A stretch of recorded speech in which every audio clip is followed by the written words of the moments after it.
Hey everyone, it's Steven. Today I have the 2023 Ford F-150 Lightning XLT. This is the electric version of the best-selling vehicle in America, so it's obviously a very important vehicle to not only Ford as a company, but also to just general global electrification. So the F-150 is Ford's offering in the full-size pickup truck segment, which means it competes with other offerings like the Chevy Silverado EV, the Rivian R1T, and the upcoming Tesla Cybertruck. So the F-150 Lightning is brand new for the 2022 model year. The one I have here is the 2023. There are no actual changes, but Ford has changed the pricing significantly over the last year, kind of bumping it up and down. And right now we've settled at about $55,000 for the XLT trim here. If you get the base trim, which is called the Pro, that one actually starts right below $50,000, but this one is about $55,000, and as tested, this one comes up to $63,000. So the XLT is their mid-scale trim, and above that you have the Lariat, which is a bit more upscale. You get some more luxury features on the inside, and at the very top of the line you've got the Platinum trim, which can often crest $100,000, which is pretty crazy, but pretty expected in the world of full-size pickup trucks. So on the lower trims, the Pro and the XLT, you have the option of having the standard range battery or the extended range battery, which is an extra $10,000. The standard range battery is a 98 kilowatt hour battery, gets you 240 miles of range, although that is only the EPA estimate, and from my experience, it hasn't really lived up to that number, especially here in the Michigan winters. The extended range battery pack gets you 320 miles of estimated range, which is a lot better, and I would definitely recommend that if you are going to be doing longer road trips. Every F-150 Lightning comes with a dual electric motor setup. It gives you standard all-wheel drive across the entire lineup as expected from an off-roading oriented pickup truck. These twin electric motors give you 452 horsepower and 775 pound-feet of torque. That gets you 0 to 60 times in about 5 seconds, but people have gotten even faster than that. And I believe with the more powerful extended range battery, you actually get less than a 4-second 0 to 60 time for this huge pickup truck, which is crazy. This is rated to carry a payload capacity of about 2,000 pounds and to tow up to 7,700 pounds, depending on what packages you get. The F-150 Lightning doesn't come with the best fuel economy, in my opinion. You've got 76 city, 61 highway for a combined 68 miles per gallon equivalent. When the F-150 Lightning was first introduced, a lot of people talked about its polarizing appearance. You've got this really unique full light bar across the entire front fascia, which really signifies that this is an electric vehicle, right? This is definitely not your run-of-the-mill F-150 that you find out and about in everyday life. I will note that, however, aside from that full light bar, the rest of the body really looks like a normal F-150, especially from the rear. So on the front fascia, you do have some nice textures. This actual light bar only comes in the XLT or higher trims. So if you get the base trim, it actually looks even more just like a normal ICE F-150. You've got this really cool texture at the very front. The daytime running lights look pretty good, and you've got standard amber turn signals as well. You do still have the Ford logo in front, but otherwise there aren't actually too many references to Ford throughout the rest of the vehicle, which is a bit surprising from this manufacturer. So going to the side profile, you've got the 20-inch dark carbonized alloy wheels. They look really nice, and they're actually part of the 312A package, which is a $5,000 option that you can get on the XLT trim. Gives you a lot of nice goodies like the 360 camera as well. I think these wheels look really nice, way better than the normal one. This one definitely gives it a nice appearance, especially with this agate black exterior. It looks quite good, and I think it really complements the general boldness of the vehicle. Going along the side profile, you've got the charge port right here. You can just tap it and it opens right up. The charge port actually does say XLT. It's the only place on the entire vehicle that actually signifies that it is the XLT trim and not another trim. You've got some running boards on the bottom here, as expected from a truck. It does say Ford, looks pretty nice. And you can get those power on the higher trims as well. You do have standard keyless entry where you can just kind of touch this lock button. And of course, like all other Ford vehicles, you've got a keypad to get in. This one doesn't have power folding mirrors, but you can fold them in manually. Some of the higher trims get you the power folding mirrors. Otherwise, you can really see that from the side profile. It really doesn't look like anything different from a normal F-150, right? The only place you can really tell is this Lightning logo here, which looks very cool. It's blue highlighted. It definitely complements that agate black metallic exterior. And now moving on to the rear of this vehicle, this is really where you can't tell the difference between the Lightning and the normal F-150. You've got that F-150 logo kind of embroidered into the actual paint here, and you've got the Ford logo, right? This looks just like a normal F-150, but you'll notice that little Lightning sign next to the American flag there, which looks pretty neat, and that is one way you can tell that this is the Lightning. You do have a power trunk in the back that lets you go right into the 5.5-foot bed. You've got over 50 cubic feet of cargo space in that bed, and you actually have a pretty neat frunk as well. It's actually very large, 14.1 cubic feet of cargo space in that huge frunk. let's take a look at the interior of the 2023 F-150 Lightning XLT. So as you approach the vehicle, you can't really see it from the daylight here, but it does have some cool approach lighting that kind of illuminates the car and looks very nice. You can also see that I'm currently charging the vehicle.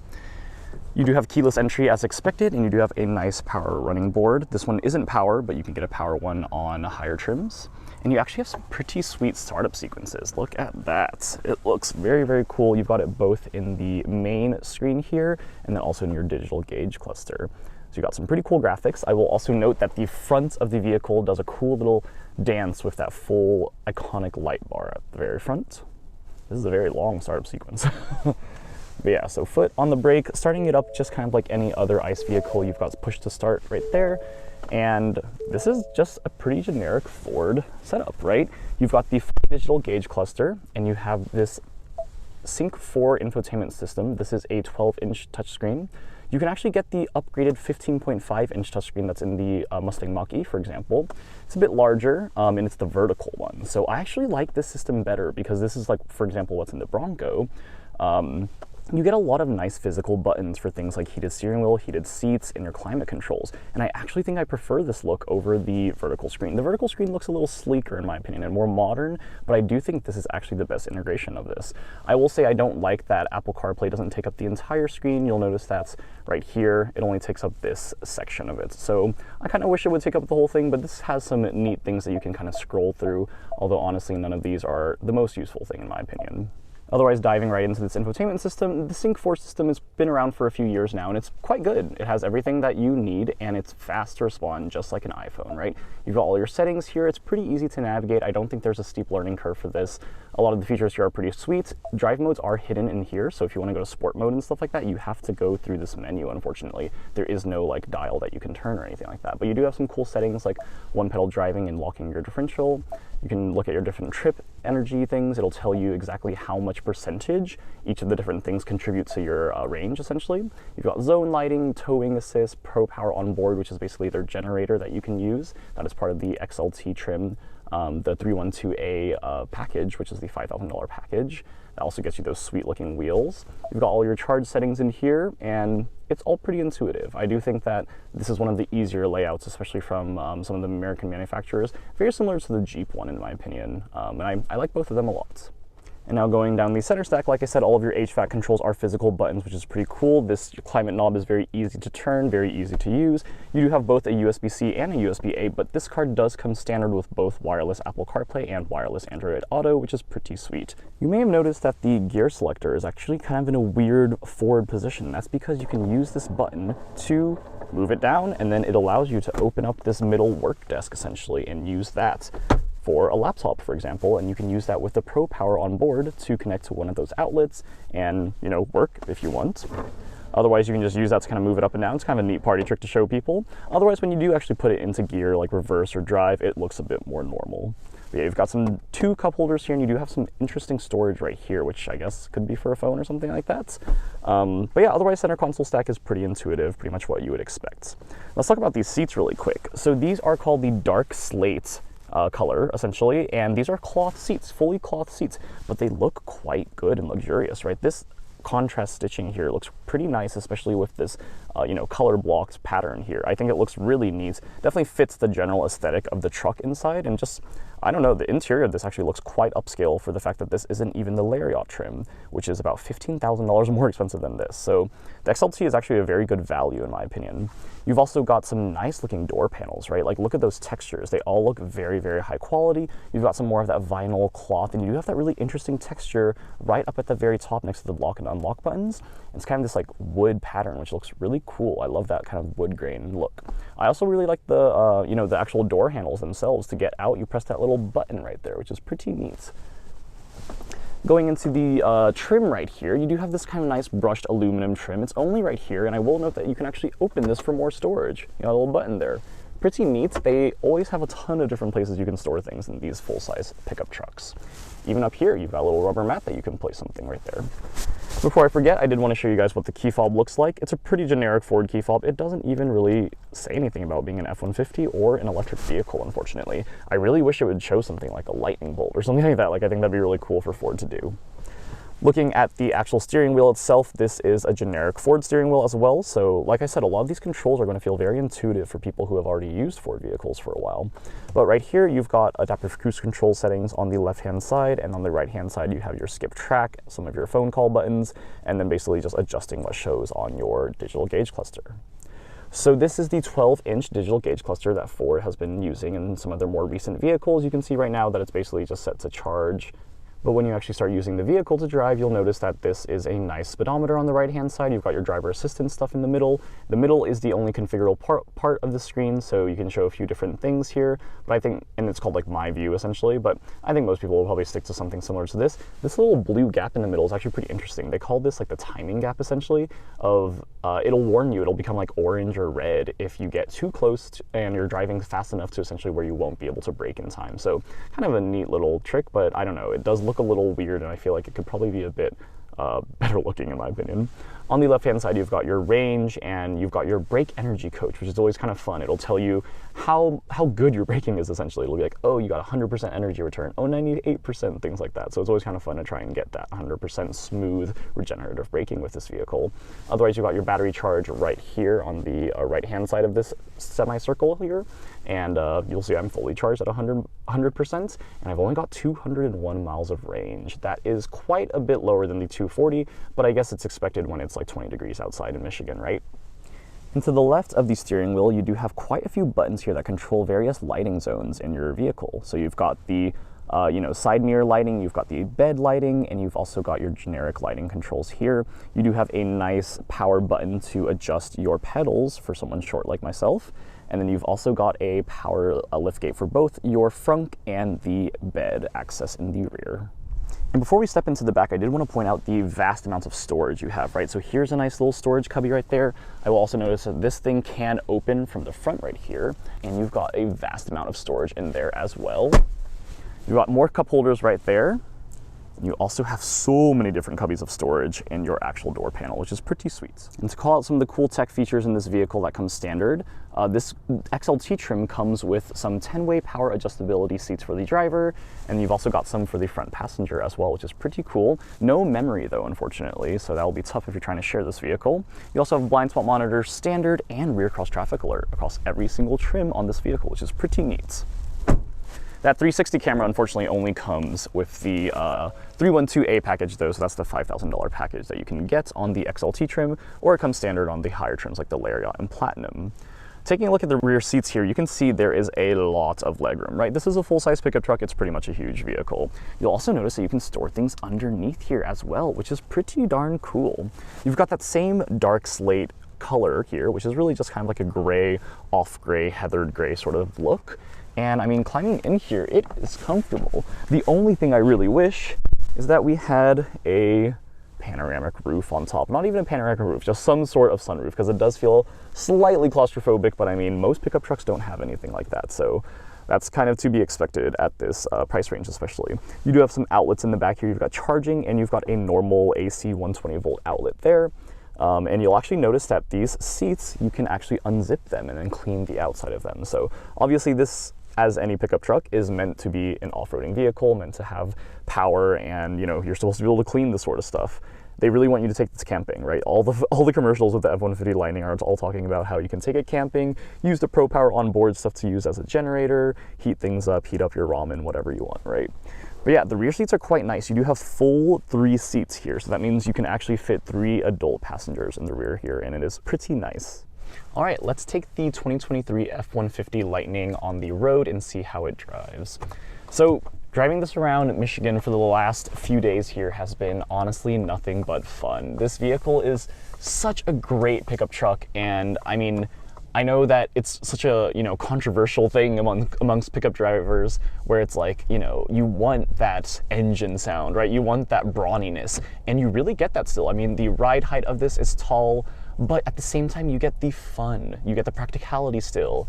That frunk opens up even more cargo space for you, and I mean, like, this 0 to 60 time is never going to get boring for anyone, in my opinion. You're driving such a huge vehicle, and yet you can still fly past people, and even when you're doing 60 miles per hour, getting from 60 to 80 is so fast, right? Whereas some of those other pickup trucks are definitely not like this. Not only is it super fast and fun, but the ride quality itself is insane. This vehicle is so quiet. You know, for a truck, it's just weird, right? Because trucks just in general are louder vehicles. They usually have V8s, things like that, right? But this vehicle, this truck here is just so quiet and so smooth. When you're on a really good road like right now, you can't even tell that you're like driving. I feel like it just feels like floating. And I will say, like, that is probably a bit of a controversial point as well, that, you know, you don't feel very connected to the road, I would say. This does have a pretty low center of gravity, so I mean, handling is great on this vehicle, for a pickup truck especially. Like, taking corners pretty fast, you don't really feel that body roll that you definitely would feel in some other larger pickup trucks. It is truly a fantastic piece of engineering, I would say. And I think that's what people have to start viewing this vehicle as, is that, like, it's kind of an engineering marvel, right? Ford was the first one to kind of put out this full-size commercial pickup truck. I mean, Rivian did it first, but Ford really was the first one to do it to a mass-produced vehicle, and I mean, the best-selling vehicle in America, right? The F-150. So I just feel like this is such an important vehicle, and really an iconic vehicle, too. You wouldn't believe the amount of attention this vehicle gets. Like, driving it around Michigan here, like, everyone's always like, wow, cool truck, nice truck, right? And like, it's definitely an attention-grabbing vehicle, which, you know, I wouldn't really expect, but I mean, that full light bar at the front really sets a mood. All right, I will punch it a little bit here, and let's just see if you can see how fast this is. A little bit of wheel spin there, but it is just so fast. It is crazy, and it's silent, right? While accelerating, it's silent. And it just really makes, I honestly think it just fills other people with jealousy. Like, having a pickup truck that can do this, a full-size pickup truck, is just such a crazy feat of engineering. It's just honestly awesome. I love driving this vehicle. It makes me want to buy a pickup truck. As someone who has never considered one, who never really wants one, I don't need the space, I don't need that towing capacity, you know, things like that. I do want to note that the only flaw in this vehicle that I can find is that range, right? So 240 on the standard range seems okay, but when you actually start using it and you're like, hey, wait a minute, I'm getting like 200 or even like 160, that's pretty bad. And, you know, I've read articles with other people who have had the same issues in Michigan, which is ironic, right? Because Michigan is where these are built. And, you know, for Ford being their headquarters here, it's just a little embarrassing that they like can't seem to get that part right. Even the 320 miles of range, right? Like, the extended battery, people are saying that you're getting more like 200 something, which is just kind of weird for a vehicle at this price point. And Ford did say that the reason the range is kind of wacky is because of their intelligent range system, which adapts to your driving style, your destination, things like that, and then figures out, like, essentially how fast you're driving, different things like climate control, to match that to your actual driving habits, which, I don't know, it's a little weird to me, but I feel like they need to change that programming, because a lot of people are going to have a lot of range anxiety if they're trying to do something like a 120-mile drive, which is what I just did, and you're only arriving at like 30 miles left on your range when you're supposed to have like an estimated 220 miles of range. We were basically getting 2 to 1, where like every 1 mile it would deplete 2 miles of range, which is pretty darn bad, and that's definitely not something that Ford wants in their vehicles, I assume. So I really want them to kind of get that system better. But aside from my range woes, I will say that the rest of this pickup truck is just a really flawless vehicle. The interior, the tech, the standard tech is incredible for the base Pro trim. The thing is, I would never get the base Pro trim because I love that full light bar too much, and I really want that iconic F-150 Lightning light bar. But I really think the XLT trim is that sweet spot. The Lariat comes in so much more expensive because you need that $10,000 extended range battery with that. So the Lariat is actually $15,000 more expensive than this vehicle. So I really would go for the XLT. If you really want to be bougie, you can get that platinum trim, but that one really does crest 6 figures pretty often. So thanks for watching this review, guys. I love this vehicle so much. Let me know what you think about it. I am curious to see how it does against the upcoming competition from even the Tesla Cybertruck, if that ever gets around. But I've loved this vehicle way more than I thought I would, and I hope you guys enjoyed the review. I'll see you guys in the next review. Leave a comment, and I'll talk to you guys soon. Bye.